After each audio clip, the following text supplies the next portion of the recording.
Judas 1 al 4. Y habiendo leído este pasaje, vamos a orar.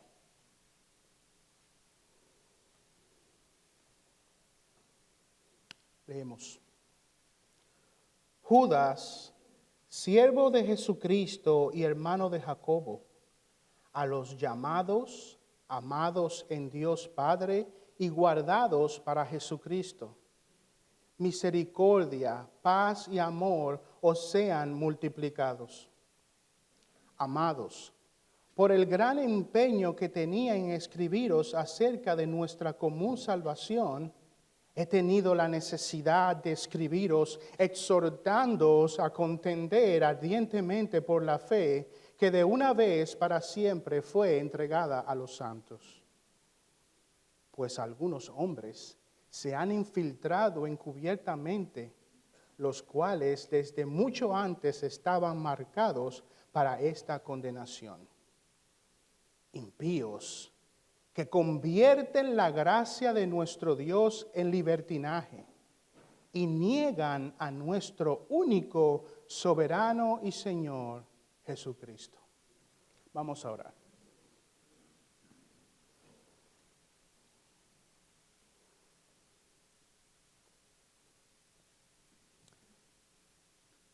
Gloria y honor sean dadas a ti, Señor.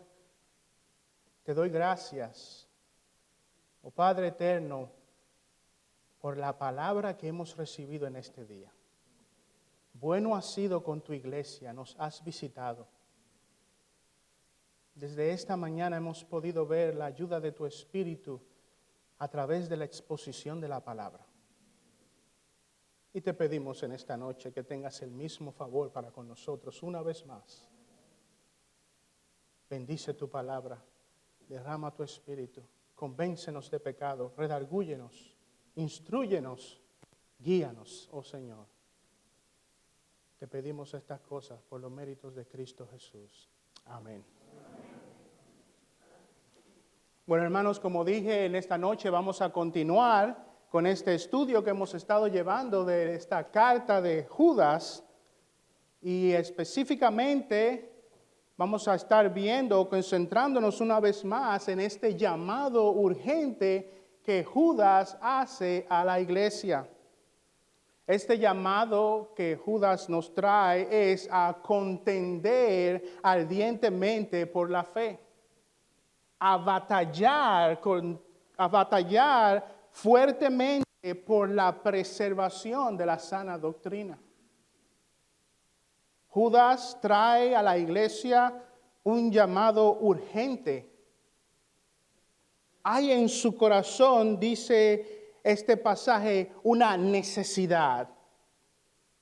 Este es un tema de alta importancia. Hay que luchar, hay que batallar, hay que derramar sangre para que se preserve en la iglesia la sana doctrina. ¿Por qué este llamado es tan urgente? ¿Por qué tan incisiva necesidad de parte de Judas? Bueno, es así porque como vemos en este pasaje, la iglesia siempre está bajo el peligro de que personas se infiltren y perviertan la sana doctrina. Porque siempre existe el riesgo de que de dentro de la iglesia se levanten falsas enseñanzas que son contrarias a la sana palabra de Dios. Judas nos advierte en este pasaje número 4 que algunos hombres, dice, se han infiltrado encubiertamente. Se han infiltrado encubiertamente. Es una alerta preocupante. Se han infiltrado en la iglesia personas que tienen la intención o que presentan un riesgo para la iglesia porque creen cosas contrarias al evangelio.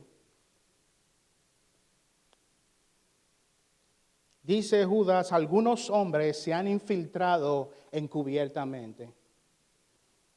La expresión traducida como infiltrados o infiltrado encubiertamente nos da la idea de alguien que se introduce a escondidas con intenciones malvadas. Esa es una persona que actúa con astucia, que utiliza argumentos hábiles. Es aquella persona que a través de la astucia corrompe y desvía a los demás. Trae enseñanzas que no son conforme a la palabra de Dios. Ahora, el hecho de que Judas diga de que algunos hombres se han infiltrado encubiertamente, eso no quiere decir que la iglesia en todo el tiempo, que todas las iglesias en todo momento, hay algún falso maestro sembrando falsas enseñanzas. Más bien Judas quiere que el pueblo de Dios actúe con cautela y que se mantenga en guardia. Judas trae esta urgente advertencia, hay una necesidad en su corazón y dice, iglesia, manténganse en guardia, iglesia, tengan cautela, porque siempre existe el riesgo de que falsas enseñanzas se esparzan en medio de ustedes. Ahora noten, hermanos, que Judas, al hablar de aquellos que se infiltran en la iglesia, no nos está describiendo a personas específicas. Él no dice cuidado con los pastores, porque ellos pueden enseñarles cosas contrarias a la fe. Es una realidad, puede ser así. Pero él no dice cuidado con los pastores. Él no dice cuidado con los diáconos o aquellos que se le ha dado la tarea de enseñar en la iglesia porque pueden sembrar falsas enseñanzas. Él no nos está hablando de personas específicas. Judas solo describe a estas personas con la expresión algunos hombres. Algunos hombres. ¿Y qué nos indica el hecho de que Judas no nos dé a personas específicas a los cuales la iglesia ahora tiene que tener el ojo sobre ellos porque ellos son los que pueden sembrar falsas enseñanzas? ¿Qué nos indica esto? Bueno, esto nos indica que cualquier persona que no tome en serio la sana doctrina tiene el potencial de desviarse y propagar falsas enseñanzas en la iglesia. Cualquier persona.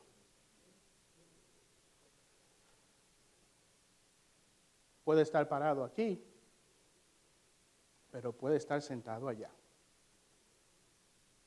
Puede ser una persona a las que todos conozcan y vean, y puede ser una persona muy tranquila de la cual casi nadie está apercibido.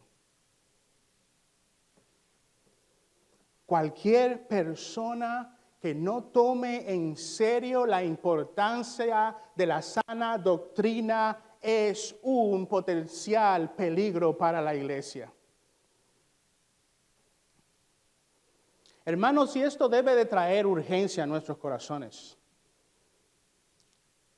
Porque, hermanos, buenas iglesias se pueden corromper. Buenas iglesias se pueden corromper. En el momento en que la guardia baja, en el momento en que nos sentimos confiados, en el momento en que ponemos nuestra confianza sobre ese hombre, ese predicador,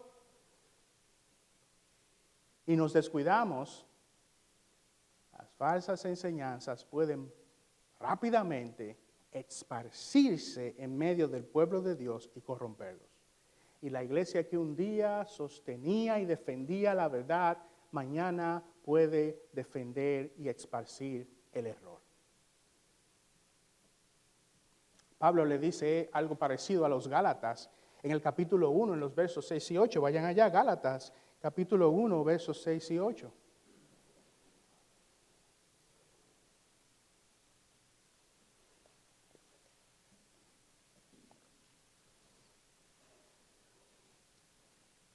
Dice, me maravillo de que tan pronto hayáis abandonado al que os llamó.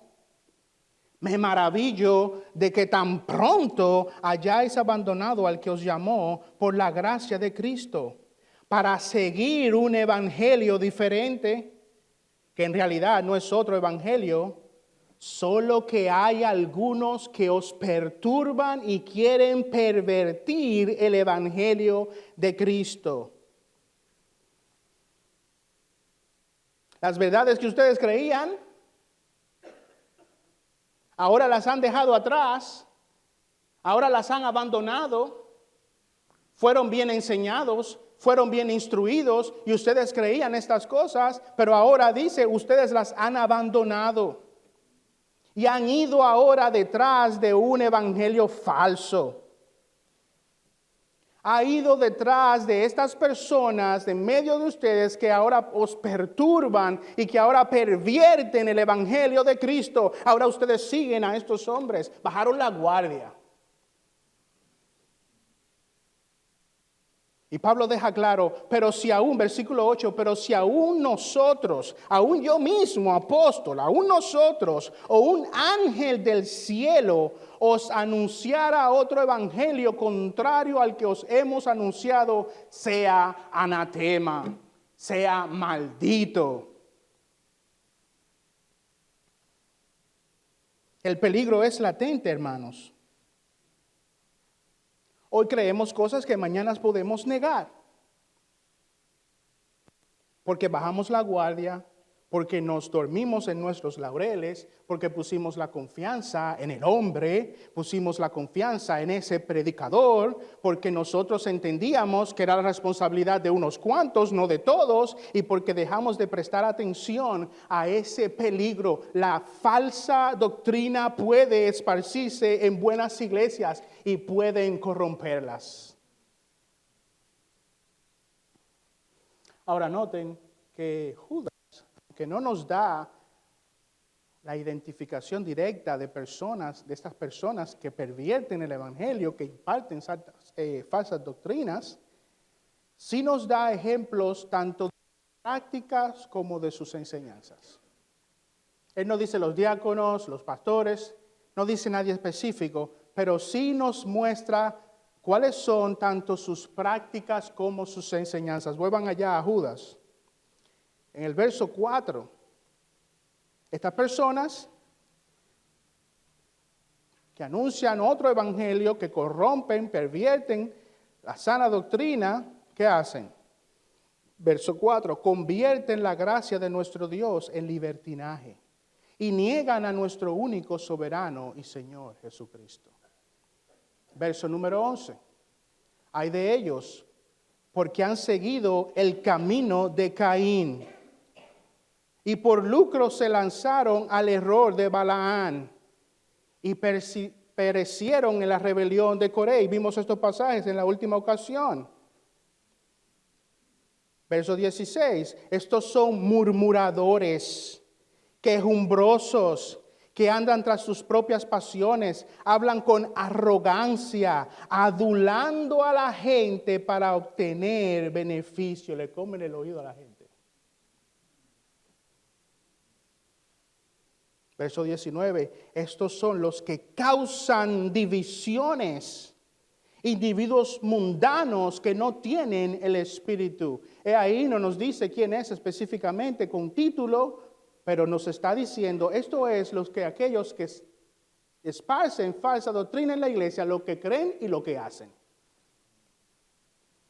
Y nos los dice para que nosotros podamos detectarlos.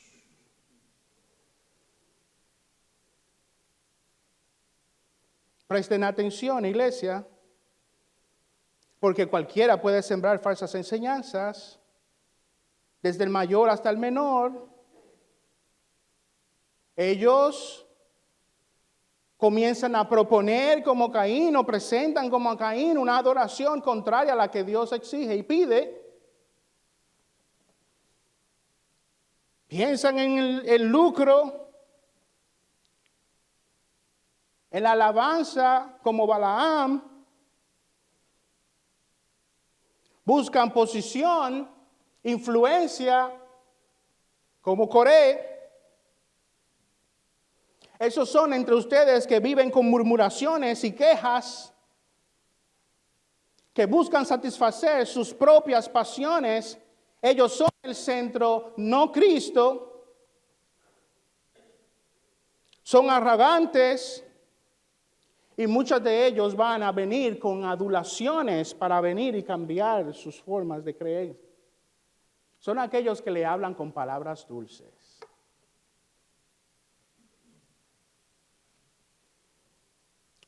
Judas nos dice, estas son las características de aquellos que siembran divisiones, falsas doctrinas en medio de la iglesia. Presten atención, estas son las marcas, detéctenlos, para que puedan entonces contender en contra de sus prácticas. Bueno, como vimos en el verso número 4, yo voy en esta noche a concentrarme solo en estas cosas que vemos en el versículo número 4. Dice que aquellos que se oponen a la sana doctrina convierten la gracia de nuestro Dios en libertinaje. Convierten la gracia de nuestro Dios en libertinaje. ¿Y qué es la gracia?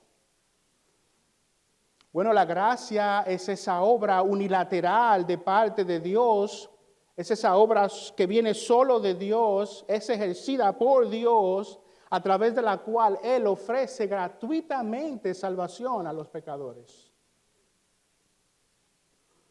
La gracia nos enseña que el pecado no puede ser limpiado por ninguna obra que nosotros podamos hacer.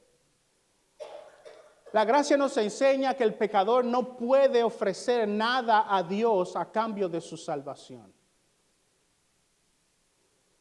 Es eso lo que nos dice Efesios capítulo 2, versos 8 y 9. Porque por gracia habéis sido salvados por medio de la fe. Y esto no de vosotros, sino que es don de Dios, no por obras para que nadie se gloríe. La gracia es ese regalo gratuito de Dios por el cual ofrece salvación al pecador. Tú no puedes hacer nada para ganar eso.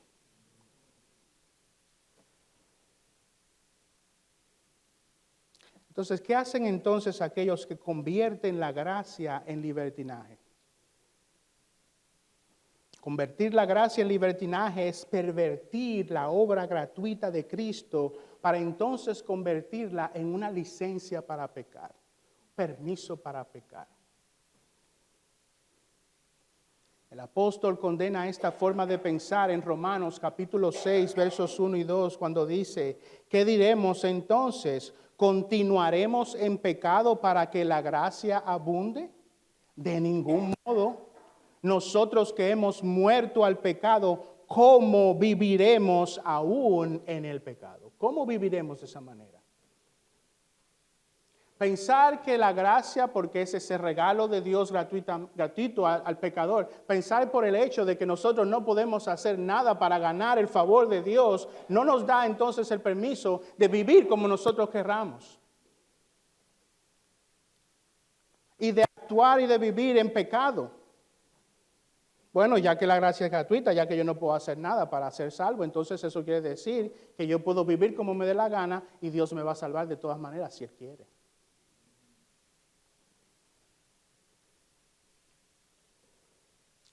La gracia, cuando se convierte en libertinaje, se convierte en un permiso o una licencia para pecar. Los falsos, aquellos que siembran falsas enseñanzas en la iglesia, comienzan a tergiversar a la gracia de Dios. Comienzan a mostrarla como esa obra que nos permite vivir como querramos. No es por obra, así que portarte bien y obedecer los mandatos de Dios no son requisitos. Vive como quieras, al fin y al cabo, es por gracia. Ahora, convertir la gracia en libertinaje no solo implica que se promuevan en medio de la iglesia prácticas abiertamente pecaminosas. No es solamente eso. Convertir la gracia en libertinaje también implica promover enseñanzas que nos lleven a pensar del pecado de una forma más ligera. Convertir la gracia en libertinaje es promover enseñanzas y creencias en medio de la iglesia que nos lleven a pensar que el pecado no es tan terrible como realmente es. Que Dios no odia el pecado como realmente lo odia.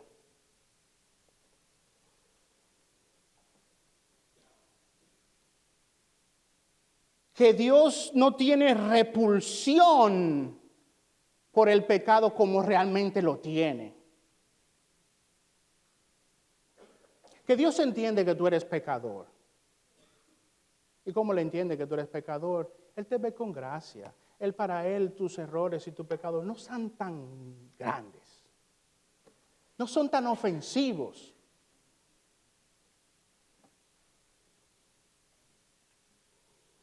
El pecado ya no es tan terrible como nosotros creemos. Dios no ve con tanto odio al pecado como realmente se dice que lo ve. Ahora preguntémonos, ¿de dónde viene esta idea de que la gracia puede constituirse en una excusa para tomar el pecado a la ligera? ¿De dónde viene esa perspectiva? Bueno, gran parte del problema viene de la idea de que la gracia solo tiene el propósito de salvarnos del infierno.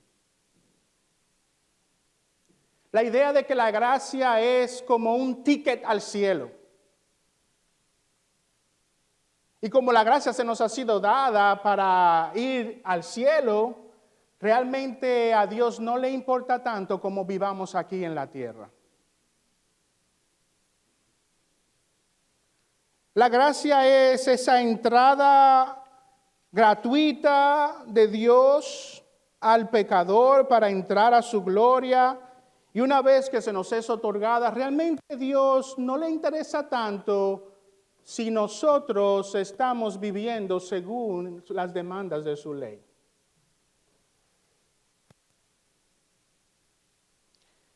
Hermanos, la gracia no solo ofrece el perdón y la salvación. La gracia también nos asegura que aquellos que son salvados son igualmente libertados del dominio del pecado para vivir ahora una vida de piedad. La gracia nos dice que ahora que somos salvos, ahora que Dios nos ha redimido, ahora tenemos la capacidad de agradar a Dios, de vivir una vida de piedad. Ya no estamos bajo el dominio del pecado. Y es desvirtuar la gracia y convertirla en libertinaje el pensar que la gracia es solo para salvarnos del infierno y no para transformar radicalmente nuestras vidas en este mundo.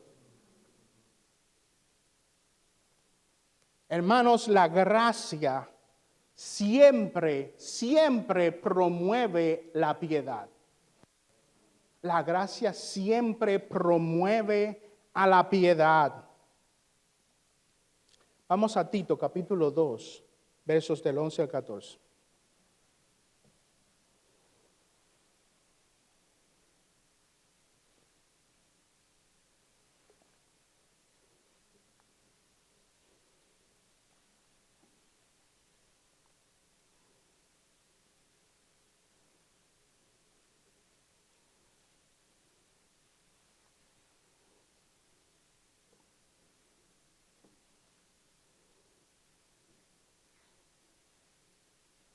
Espiritual la gracia es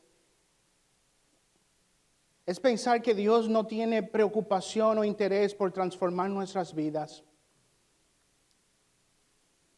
Es pensar que Dios no quiere de nosotros que nos conformemos cada vez a la imagen del Señor Jesucristo.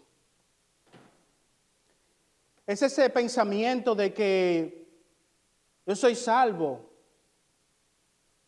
Y de que Dios no está tan interesado en mi conducta, Él está interesado en mi corazón. ¿Usted ha escuchado eso? Dios no se preocupa tanto por lo de afuera. Yo puedo vestir como me da la gana, puedo escuchar la música que me da la gana, puedo vivir como me da la gana, porque Dios no está interesado en esas cosas, Dios está interesado en el corazón. Esa es una mentira que ha sido propagada por toda la iglesia.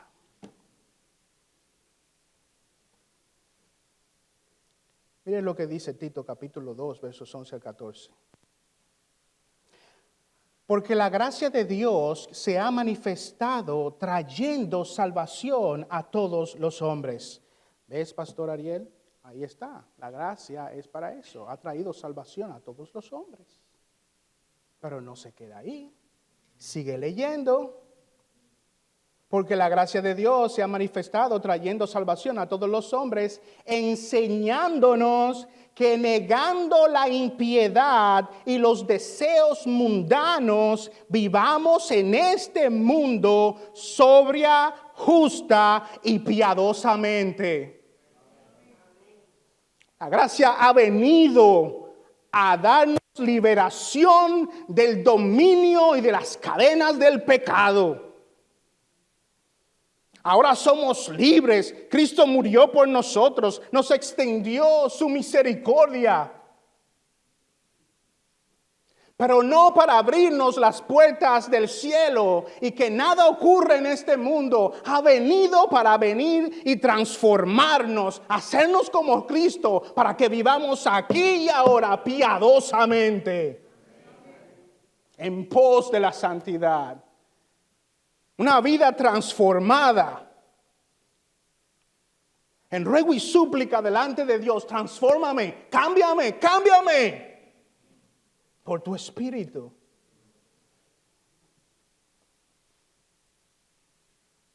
Versículo 13, aguardando la esperanza bienaventurada y la manifestación de la gloria de nuestro gran Dios y Salvador, Cristo Jesús, quien se hizo a sí mismo por nosotros, quien se dio a sí mismo por nosotros para redimir de toda iniquidad y purificar para sí un pueblo para posesión suya, celoso de buenas obras. No un pueblo salvo por obras, es por gracia. Pero como vimos en esta mañana, no salvo por obras, salvo para buenas obras.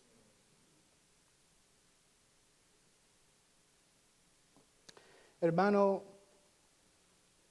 ¿qué importancia le das a la santidad y a la piedad? ¿Qué importancia le das a esto? ¿Qué importancia le das a que los años pasan y parece que esa imagen de Cristo no continúa formándose en ti? Ese estancamiento espiritual, no hay victoria sobre el pecado. ¿Qué piensas de esto?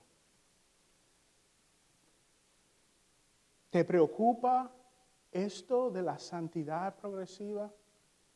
Que Cristo continúe formándose en ti, que veas cada vez más tu vida pareciéndote a tu Señor Jesucristo. Esto es importante para ti.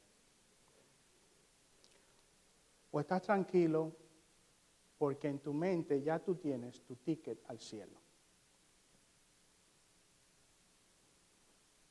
Romanos 6, capítulos 6 y 7. Sabiendo esto, que nuestro viejo hombre fue crucificado con él, para que nuestro cuerpo de pecado fuera destruido, a fin de que ya no seamos esclavos del pecado. A fin de que ya no seamos esclavos del pecado, porque el que ha muerto ha sido libertado del pecado. Hermano, ya no somos esclavos del pecado. La gracia ha venido y ahora nosotros, por la misericordia del Señor y las operaciones de su Espíritu, podemos ir cada vez más en una vida de santificación.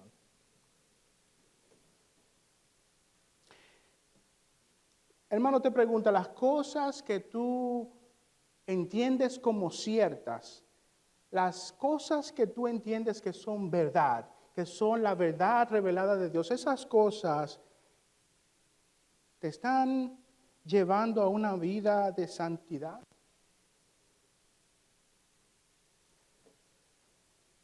Amigo, hermano, si tu teología no produce una vida de santidad, hay algo muy mal en tu teología. Si lo que tú crees como cierto y crees que conoces de Dios no te está llevando a una vida de santidad, hay algo mal en esas cosas que crees. Hermano, te pregunto, ¿ves, entiendes por qué es necesario contender ardientemente por la fe? ¿Ves la importancia de por qué tenemos que estar siempre en guardia para preservar la sana doctrina en la iglesia, para ir continuamente creciendo en que aumente nuestro entendimiento de la sana doctrina en la iglesia? ¿Ves la importancia de eso? Hermanos, eso es sumamente importante porque la falsa doctrina, porque el error siempre va a producir impiedad.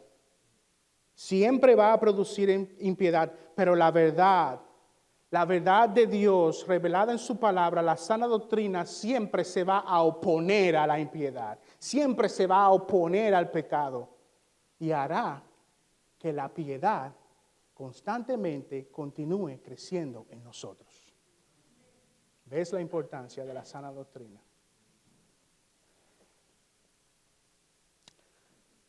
Bueno, Judas no solo nos dice que aquellos que se oponen a la sana doctrina convierten la gracia de nuestro Dios en libertinaje, sino también nos dice ahí en la segunda parte del versículo 4 que aquellos que esparcen estas falsas enseñanzas, aquellos que se oponen a la verdad, niegan a nuestro único soberano y Señor Jesucristo. Niegan a nuestro único soberano y Señor Jesucristo. Hermanos, noten en este versículo que Judas nos está presentando dos elementos particulares de la relación de Cristo con nosotros. Judas nos está presentando dos elementos particulares de la relación de Cristo con su pueblo. Él dice que Jesucristo es nuestro único soberano y Señor. Nuestro único soberano y Señor. Al usar este término soberano, Judas describe a Cristo como aquel que tiene el sumo control. Él es el soberano. Él es el que tiene total dominio. Él es aquel que demanda y merece absoluta obediencia. El soberano. Aquel que posee autoridad suprema e independiente. El soberano. No solo es el soberano, Cristo es nuestro Señor. Nuestro Señor. Judas con esta palabra nos dice que Cristo es nuestro dueño. Cristo es nuestro amo. Nosotros le pertenecemos a Él. Él es como el amo para sus esclavos. Nosotros somos esclavos de Cristo. Y esta visión no es muy popular en este mundo. Yo, esclavo. Yo. Pero yo vivo en los Estados Unidos de Norteamérica. Yo, esclavo. Judas dice que aquellos que se oponen a la verdad niegan esa realidad. Niegan que Cristo es quien es. El soberano. Aquel que te puede decir cómo vivir. Aquel que puede ordenar tu vida. Aquel que te instruye para caminar en este mundo. Aquel que tiene autoridad absoluta sobre ti, Él es el soberano. Él es nuestro amo y Señor. Nosotros le pertenecemos a Él. Te opones a esa realidad. Peleas contra esa realidad. No te gusta esa realidad. Los verdaderos hijos de Dios, con un corazón alegre decimos, Él es nuestro soberano, Él es nuestro Señor. Él tiene dominio sobre nosotros. Hemos sido libertados del dominio del pecado. Y aquellos de nuestros hermanos que vienen hoy a participar del bautizo, declaran simbólicamente esta solemne realidad. He muerto al pecado. He muerto al dominio del pecado y ahora le pertenezco a Cristo.